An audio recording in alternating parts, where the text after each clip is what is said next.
Assalamualaikum warahmatullahi wabarakatuh. Bismillah, alhamdulillah. Wassalatu wassalamu ala sayyidina Rasulillah Sayyidina Muhammad ibn Abdillah wa ala alihi wa sahbihi wa mawalah wa la hawla wa la quwwata illa billah. Amma ba'du, ikhwani yang dimuliakan oleh Allah Subhanahu wa taala, kita melanjutkan bacaan kitab Al-I'lam bi Ahaditsil Ahkam karangan Syekhul Islam Zakaria Al-Ansari rahimahullahu ta'ala, di mana kita masuk pada hadis yang ketujuh. An Abi Hamzah radhiyallahu ta'ala anhu, diriwayatkan dari Abi Hamzah.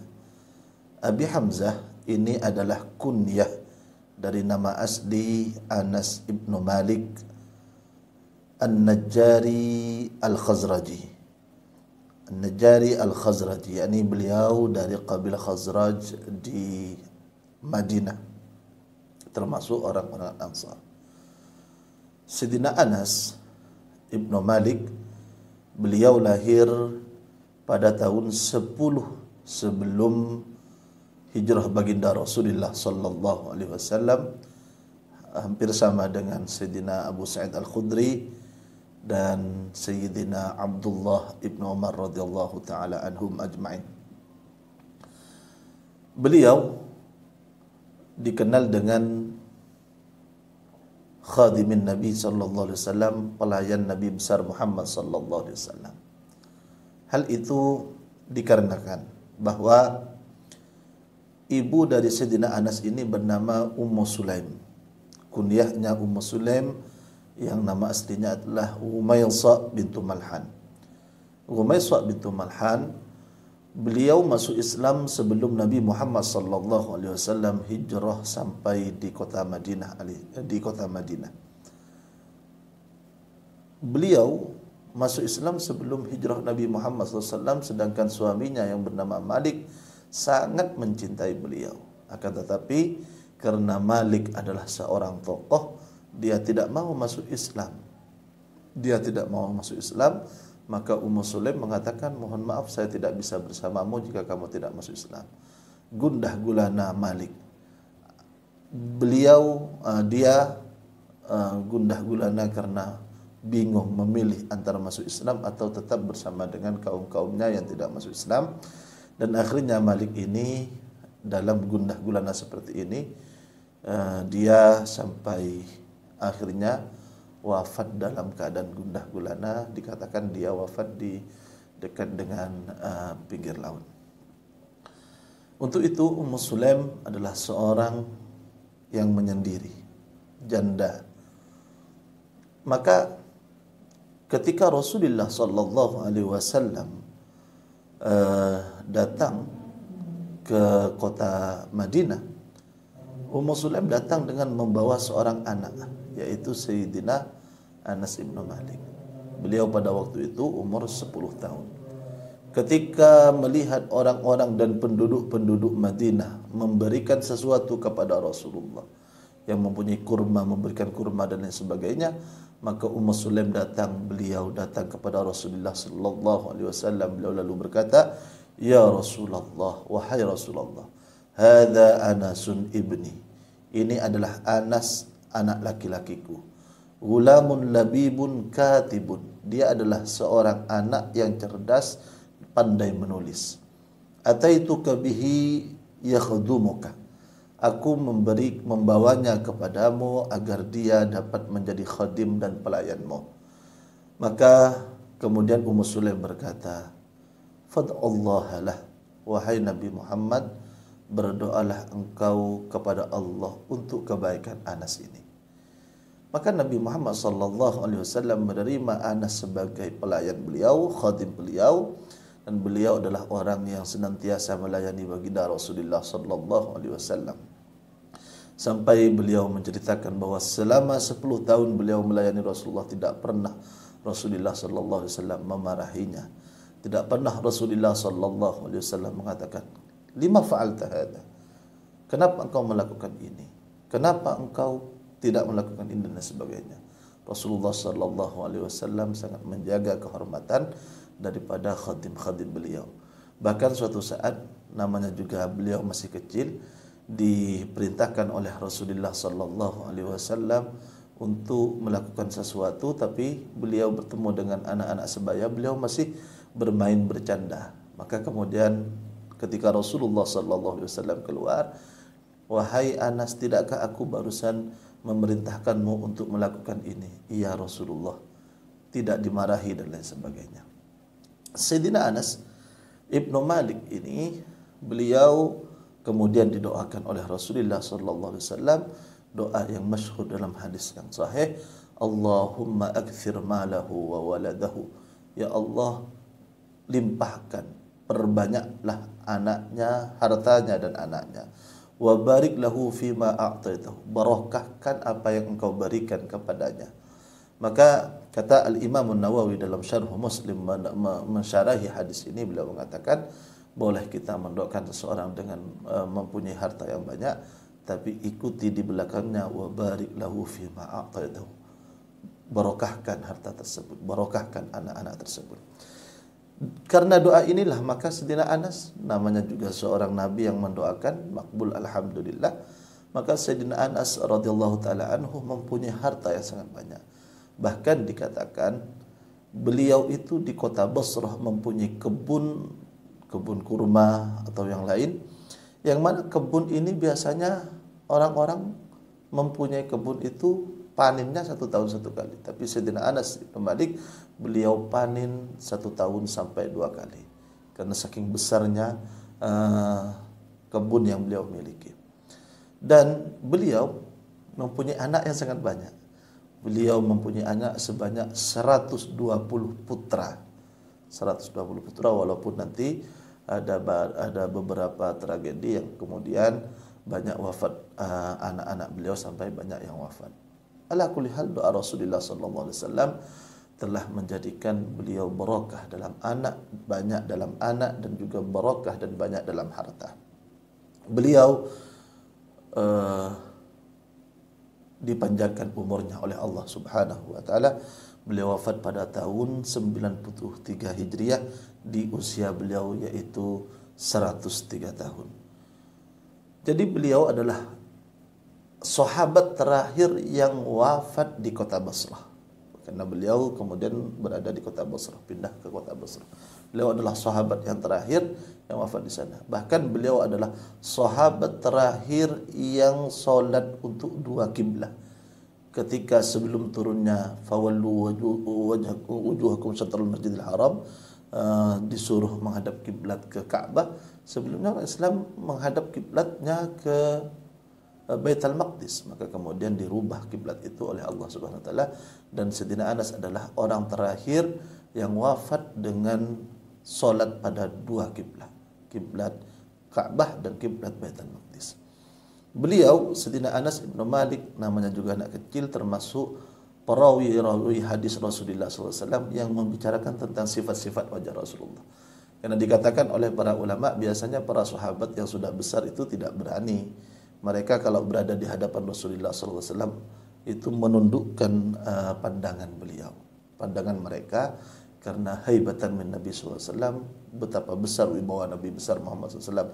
Karena Sayyidina Anas masih anak kecil. Terkadang pernah Sayyidina Anas menceritakan tentang khatamun nubuwah yang ada di antara bahu Nabi Muhammad SAW yang sebelah belakang. Maka beliau menceritakan bahwa khatamun nubuwah itu kecil, laksana telur burung merpati separuh, lembut kalau sebuah daging, dan ada sedikit bulu-bulunya. Itu adalah khatamun nubuwah. Sayyidina Anas yang meriwayatkan tersebut.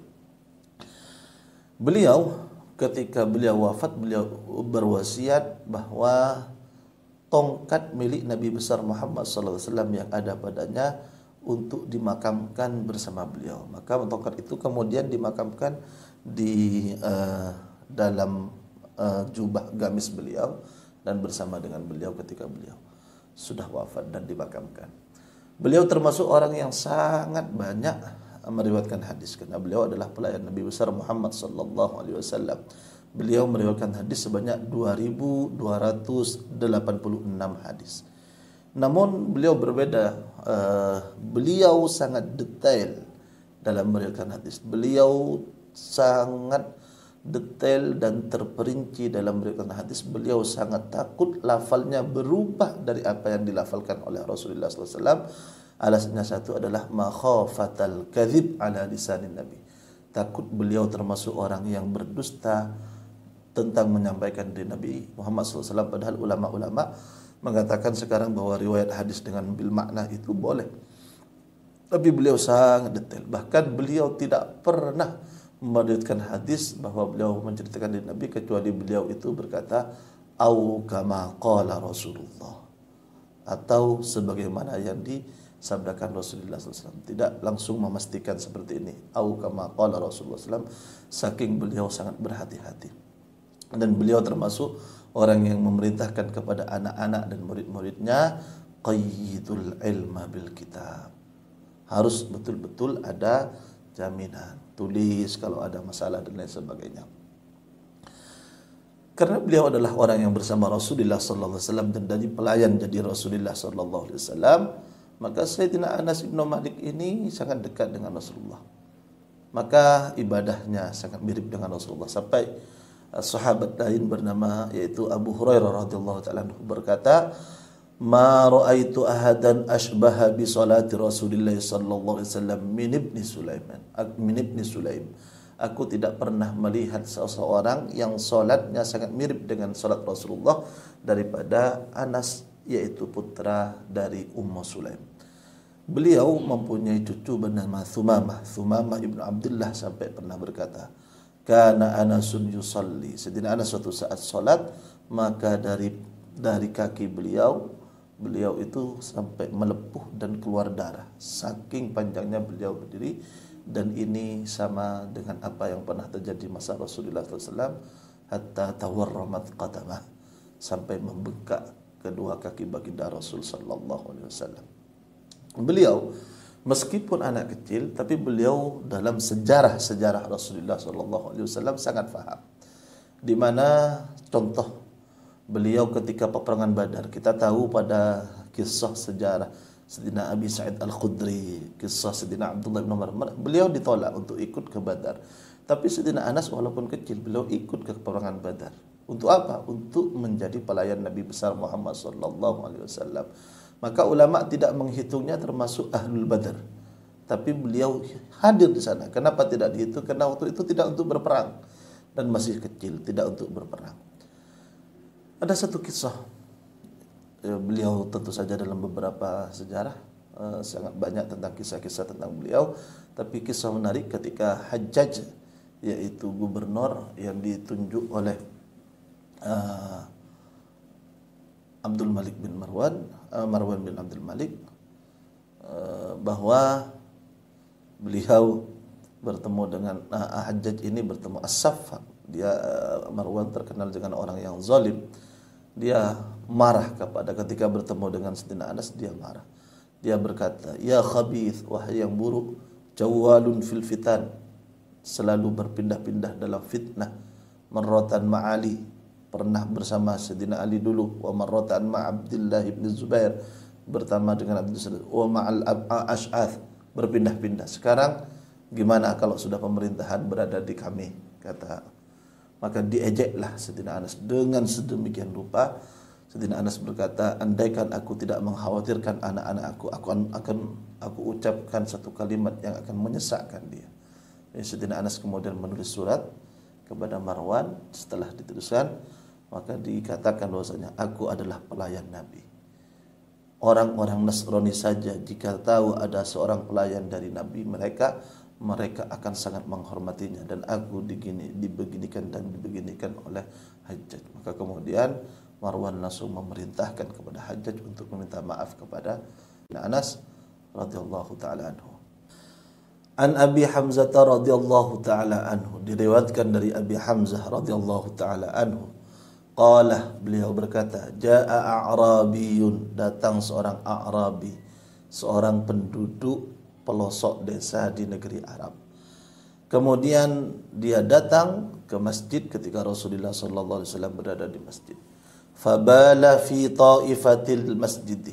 Ternyata dia datang ke masjid, kemudian dia kencing di pojok sisi-sisi masjid. Karena hal ini sangat dilarang, tidak diperbolehkan, fazajarahun nas, maka sahabat-sahabat langsung mendatanginya dan melarangnya. Namun ketika para sahabat ingin melarang orang Arabi ini, fanahahumun nabiyyu sallallahu alaihi wasallam, maka kemudian Rasulullah sallallahu alaihi wasallam melarang para sahabat untuk mencegah orang Arabi ini berkencing. Falamma qada baulahu, setelah orang Arabi ini selesai berkencing, maka amarun nabiyyu sallallahu alaihi wasallam bidhanubin, maka Rasulullah sallallahu alaihi wasallam memerintahkan untuk membawa ember, yang mana ember itu berisi min ma'in, dari air, berisi air. Fa'uhriqah, maka air tersebut dialirkan oleh Rasulullah sallallahu alaihi wasallam alaihi, atas tempat di mana orang Arabi tersebut berkencing. Rawahu Syekhani, ini hadis diriwayatkan oleh Al-Imam Bukhari dan Muslim. Ini sudah sangat jelas bahwa dalam hadis ini ada satu kisah orang Arabi datang, dan orang Arabi itu sudah sangat biasa mempunyai masalah ketika datang, karena orang Arabi adalah orang-orang yang tidak terdidik. Mereka polos, jika ada sesuatu langsung disampaikan. Pernah ada orang Arabi salat, ketika salat ternyata ada orang yang sedang atasah, sedang bersin. Maka orang Arabi itu menjawabnya dengan, orang ini kebetulan mengucapkan alhamdulillah, maka orang Arabi berkata, yarhamukallah, semoga kamu dirahmati oleh Allah. Bagus sebetulnya, tapi seseorang itu dalam salat tidak boleh berbicara kepada selain Allah. Yarhamukallah berarti berbicara terhadap orang lain. Maka ternyata para sahabat kaget, ini salat kok berbicara dengan orang lain, sehingga para sahabat menolehkan kepala melihat kepada orang Arabi. Orang Arabi itu kaget. Ma tanzuruna ilayya, kenapa kalian melihat-lihat saya? Wa thukla ummah, aduh ibu, kalau seorang ibu melihat anaknya wafat itu dikatakan thukla. Jadi kewafatan anaknya lah ibuku. Yang dimaksud adalah beliau sekarang sedang dilihat oleh orang-orang lain. Kemudian para sahabat memberikan isyarah untuk tidak berkata ketika dia sholat. Maka dia tidak berkata ketika sholat. Dalam kesempatan lain, ada orang yang sangat cinta kepada Nabi besar Muhammad sallallahu alaihi wasallam, lalu dia berdoa. Beliau berkata, Allahumma arhamni wa Muhammadan wa la tarham ma'ana ahada. Rahmatilah aku dan Nabi Muhammad, yang lain ini tidak usah dirahmati. Nabi Muhammad sallallahu alaihi wasallam sedikit ketawa, beliau berkata, hajjasta wasi'an, engkau telah membatasi sesuatu yang luas. Kenapa rahmat hanya untuk kita berdua, yang lain tidak? Itulah orang Arabi. Jadi orang Arabi ini datang lalu berkencing di pojok. Namun dari hadis ini kita mendapatkan banyak sekali hikmah dan faidah-faidah. Yang pertama, hadis ini menunjukkan bahwa kencing itu hukumnya najis, dan cara mensucikan najis tersebut, kalau berkencing di tanah cukup disiram. Itu karena masih tidak ada tehel dan lain sebagainya seperti sekarang. Itu berkencing di pojok tanah, maka itu cukup disiram. Terus kemudian dari hadis ini kita para ulama kemudian memberikan satu kaidah. Diambil dari hadis ini bahwa ada satu kaidah, as-sajid qabla al-masajid. Rasulullah sallallahu alaihi wasallam lebih mementingkan orangnya daripada masjidnya.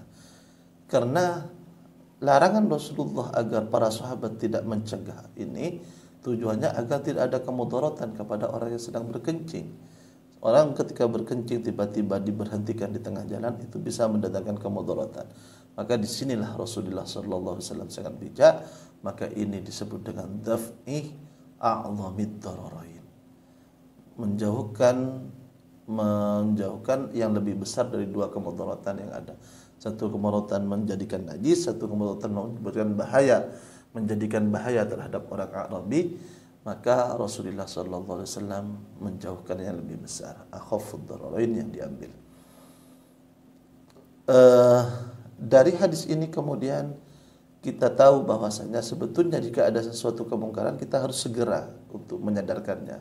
Para sahabat itu sudah belajar dari Rasulullah, karena ini salah langsung para sahabat ingin memberhentikannya, akan tetapi ada hikmah lain yang kemudian oleh Rasulullah sallallahu alaihi wasallam diajarkan kepada para sahabat. Ini adalah beberapa hikmah yang dapat kita petik dari hadis ini, yaitu tempat masjid itu adalah tempat yang sangat mulia, di dalamnya untuk berzikir, iktikaf, solat dan hal-hal yang baik. Bahkan ada riwayat lain yang menjelaskan bahwasanya kemudian Sayyidina Rasulullah sallallahu alaihi wasallam menjelaskan bahwa masjid itu tidak layak kecuali untuk baca Quran, berzikir, iktikaf, solat dan yang berhubungan dengan ibadah. Jika ada seseorang yang mencari barang hilang di masjid, bahkan dianjurkan untuk diucapkan la raddallahu dhallataka. Semoga barang yang hilangmu tidak ditemukan dan tidak dikembalikan oleh Allah Subhanahu wa taala. Karena masjid untuk hal-hal yang bersifat ukhrawi, keakhiratan, bukan hal-hal yang bersifat tentang duniawi. Maka kalau kita masuk ke masjid dianjurkan untuk memasukkan kaki yang kanan, kemudian kita berdoa, Allahumma ftahli abwaaba rahmatik. Bukakanlah kepada kami pintu-pintu rahmatmu. Jika keluar, Allahumma ftahli abwaaba fadlik, keutamaan. Maka kalau seseorang ingin bekerja kemudian dia lewat masjid, insya-Allah lebih barakah. Ini solat di masjid dan sebagainya. Masjid adalah sesuatu yang mulia, dan insya-Allah kita akan berbicara lagi di bab-bab masjid nanti di belakang. Mudah-mudahan barakah dan manfaat insya-Allah. Amin.